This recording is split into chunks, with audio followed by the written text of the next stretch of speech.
Greetings and welcome to the World by 2030. I'm Gerd Leonhard with my friend and colleague Anton Musgrave. We've been talking quite a bit about artificial intelligence, intelligent computing, and what it means for leadership. We talk to a lot of leaders, both of us, and we're getting this question a lot. What's going to change when computers become smart and we can have machines doing what we used to do? And what does it mean for leaders? And this is a very big question, right? Because leadership has always been a big topic, but now it's kind of feels like we're entering a different domain, a different way of looking at life. Yeah. So what do you foresee as leadership is going forward into this intelligent, cognitive world? Gerd, it's clear to me that we're entering a new epoch, if you like, for leadership. In the old world, it was all about your knowledge. Could you understand a complex industry? Did you have all the answers because of technical expertise, experience, etc., etc.? That world is past. In the new world, imagine where in the corner of the boardroom, there's an AI, an intelligent machine that remembers every company strategy, budget, competitor analysis, market shift, economic report, etc., etc. Never gets sick, never sneezes, never forgets a single thing. In that realm, in that world, what value contribution will you bring to the table? It can't be about your knowledge any longer. It can't be about knowing the answers to questions because we don't know the answers to questions. It's about the courage and the humility to say, I don't know. Help me understand this new future. Help me create a customer experience, a value proposition together that will move the needle, if you like. Mm-hmm. It's about just admitting, I don't know the answer. And CEOs, very often have I call them talented self-believers, they find that really, really difficult. Mm-hmm. And so we have to say, what is that fifth dimension of thinking? Second and third order synthesis and insight around opportunities and maybe threats. And then using the collective knowledge around the table to have a conversation, not about facts, not about budget, not about margins, not about ratios, but about insights that humans can have, that the machine in the corner can't.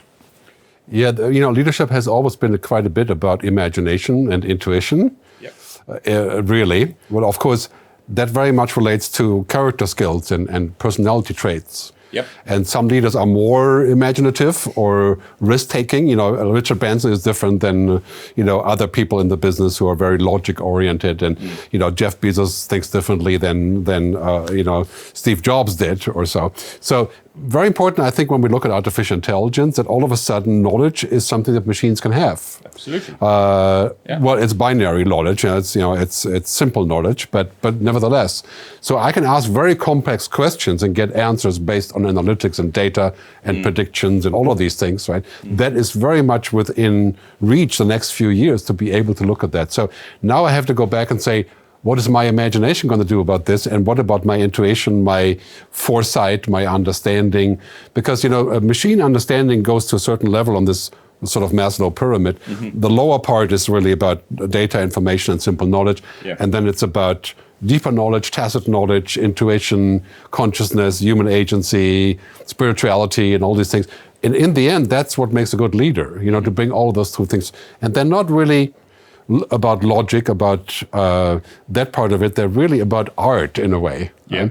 Right? Steve Jobs, rest in peace, said the same thing always, that basically success is about the idea of technology and logic, but also art. Mm-hmm. Right? And this is really where it comes together. And I think AI will force us to focus on our imagination, to find the way forward, to understand complex world. Because let's face it, a machine does not understand the real world. Mm-hmm. It understands the digital world, which is quite good and very useful, but it's only a small fraction of the real world. It's one dimension, and what we need to become very good at. And unfortunately, in business schools, I don't think we teach this enough, or we develop this skill enough. I'm not sure. Is this intuition, the second and third order insights, better than everyone else, of 2 and 3 step changes later, beyond today. What does that really mean? So for me, I would say the 2 most important words for CEOs and leadership in the world of artificial intelligence is firstly curiosity and everything around that is exposed and opened up. Mm-hmm. So am I exploring? Am I thinking? Am I having different conversations? Am I talking to different people? Am I talking to people outside of just optimization in the motor industry or in the entertainment industry, for example? Because as technology happens, we find that the value is created very often, Gerd, at the intersection of industries. So it's not about a deep knowledge of your industry, it's about learning and developing insights from others. So curiosity in its wide sense. The second, I think, in a world of more smart machines, the leadership skill that we need is empathy and insight around humans. Do I connect with you at a fundamentally human level? You know, it is interesting. I joined a financial services company many years ago and said to the chairman, let's do a customer satisfaction survey. And I knew we all hate surveys, so I framed 10 simple questions, 3 minutes only, deeply profound. And he looked at them and he said, brilliant questions, Anton. Do me one favor. Before we send this to a single client, ask your wife these questions tonight about your relationship. Okay. And I suddenly went, aha. In the human world of real relationships, if I dared ask my wife these questions, it would be the end of the relationship. So how do we develop that connection with people at a very simple but yet deeply profound level? Mm-hmm. So humanness, people connection, and curiosity, ideas, innovation, openness, etc. Combine those, that's the next new CEO. Yeah, it goes back to the definition of intelligence also, right? Because intelligence is complex for humans. It's about 8 different things, right? Emotional intelligence, social intelligence, kinesthetic intelligence, musical intelligence, intellectual intelligence. Machines only have one kind of intelligence. Yeah. And well, that's not really intelligent, but one kind of skill there, right? So this is about logic, about numbers, about facts, about yes or no. Yeah. When we have quantum computing, which is maybe 10 years, we will have a machine that cannot do yes or no, that can do maybe, like humans do. Yes. Right? Yeah. Until then, it's yes or no.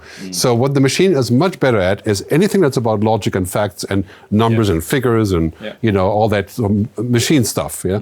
And so if we use that, then we can take our intelligence, emotional, cultural, social intelligence, and of course other kinds of intelligence to bring it all together. Yeah. But if we look at, I think the reality is currently machines understand 3 to 5% of reality based on, and so it's like the best possible camera in the world that records a scene, you know, currently has about 3% understanding of the vision of human of the human vision. Yeah. So I can use my eyes, my ears, and you know, that's 100%. But the machine that gets 3%. That's right. So if I use that information and it's really powerful stuff, I need to focus on the things that I can do best. You know, which is not the logic, right? It's the unlogic, if you wish. It is the inefficiency, not the efficiency.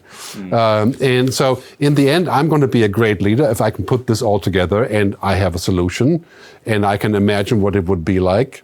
And that's where we see the best leaders in technology, for example, in the last decade. They all have this idea of, you know, creativity, art, understanding in a wider sense. Yeah. If you look at Google, everyone that works for Google is super smart, right? They've got incredibly strong STEM skills, science, technology, engineering, and maths.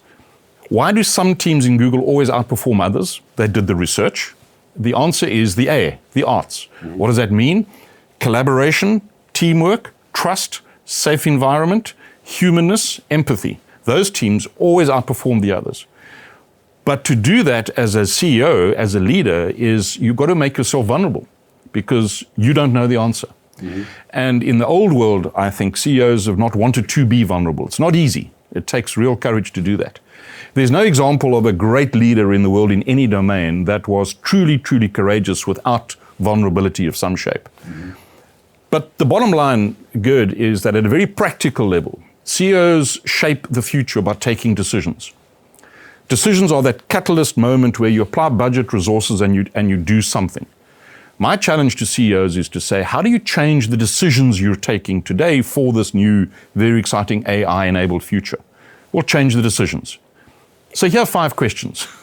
If you want to really just have a sort of a paint by numbers, right? Ask yourself the question, is this decision fit for the future, whatever that may be? But you need to have a view. Secondly, will this decision potentially deliver an exponential impact or just linear at best? Thirdly, is it really future-proof? Ask yourself the question, will this decision actually contribute to society 5.0? That world of utopia, where we harness AI, where we're better for humans, and we have a planet that's green and good. And finally, the question is, will this decision actually unlock human aspiration? Will this decision, when my people, my staff read it, actually inspire them to go above and beyond because the objective is so laudable, so valuable? And if you can't answer yes to 3 of the 5, hit the pause button. Just say, what do I need to change to make this decision future fit, aspirational, exponential, positively disruptive, and emotional, if you like? Yeah, I think there's a good effect also if we're looking at technology like AI allowing us to be more productive and faster and 4 or 5 times as productive. Maybe we can use the remaining time that we now have more time to work on the non-machine skills and spend more time on these questions. Correct. Like I think the flip side of STEM is HECI, what I call HECI in my book, humanity, ethics, creativity, imagination. Yeah. So can I practice my imagination? And that's also practice intuition and the things that were kind of not asked before. That's right. Because that's what I will need. And I think it's also very much a personality question, people who would want to do that and find their way forward. The chief scientist for, I think it's IBM or one of the greats, spends one Saturday a month in the canteen of Ivy League universities with a pocket full of dollars. And what he does is buys hamburgers and beers for PhD students. And when you give them a hamburger and a beer, they're happy to talk about anything, right? And he simply asks them, what are you thinking about? What are you exploring? What are the questions you're looking for answers on? And that gives him an insight. That changes the conversation. That triggers curiosity. And that's one of the big inputs into how he shapes his mind to make it ready for the unknown future. Yeah, we may want to wrap up with a quote by Einstein, who said, imagination is more important than knowledge. And with AI, we can safely say we'll have more knowledge, machine knowledge, but nevertheless, more data, more information, more knowledge. And so now we can work on our imagination, our intuition. Thanks very much for tuning in. Thank you.